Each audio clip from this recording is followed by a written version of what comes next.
give these newly emerging superpowers, we have to pay them. For actually movements for further political.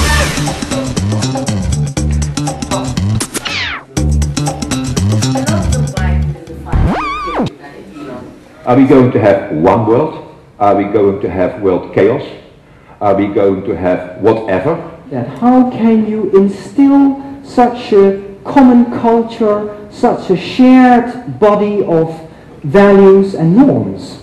But then a different question arises, and that is the one which asks how we are going to invite the greater population to basically join in with this agenda.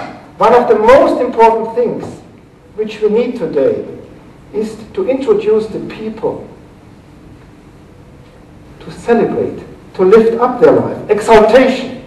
It sounds a bit as if you're suggesting that people should just follow the Christian, Jewish concepts, ideas, structures, and then we can celebrate life. But then what about secularism, about non-Jewish people, non-Christian people? We have grown accustomed to talking about Muslims and non-Muslims. And I pray, I'm religious in this sense, I really pray that will not stick.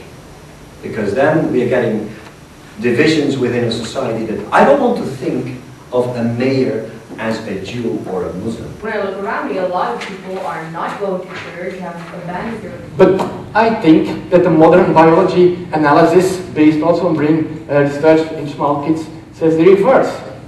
That you have to learn not to be racist, because your software gets primed on making a distinction between what you know and what you don't know, and of being sort of aware of what you don't know.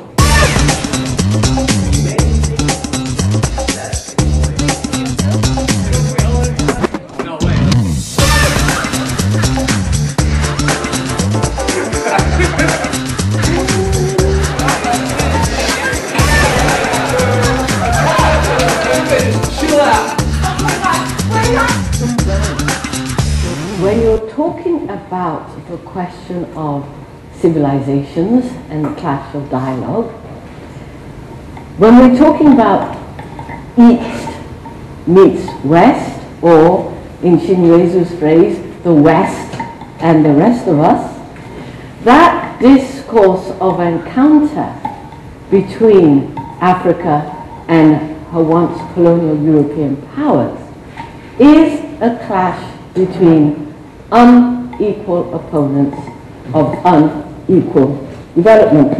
You know, maybe it's not a discussion of only a clash of dialogue, maybe it moves far beyond that and we just have to catch up with all our civilizations. In my second semester, Martin Luther King was assassinated, and before the end of the semester, Robert Kennedy was murdered. In my third year, 4 students at Kent State University protesting the US invasion of Cambodia were killed by the National Guard. I graduated with a double major in German and Spanish, and eventually I found my calling in becoming a medievalist. And yet, this experience of being exposed to an environment where there were so many opinions, so many disciplines, has formed me. It has made me the intellectual, the professor that I am. And when we were discussing how do we celebrate the 10th anniversary of a liberal arts and science college, it was my idea that we should share this. We should let the students experience what it is to engage in a dialogue. That's why you realize that at UCU. UCU is like a mini model world where all these cultures come together, where all these cultures learn together, where all these cultures eat delicious food together, and they all come here. And it's like, are you guys getting along with each other in the culture? Okay. You're all singing It's a Small World on the quad every morning.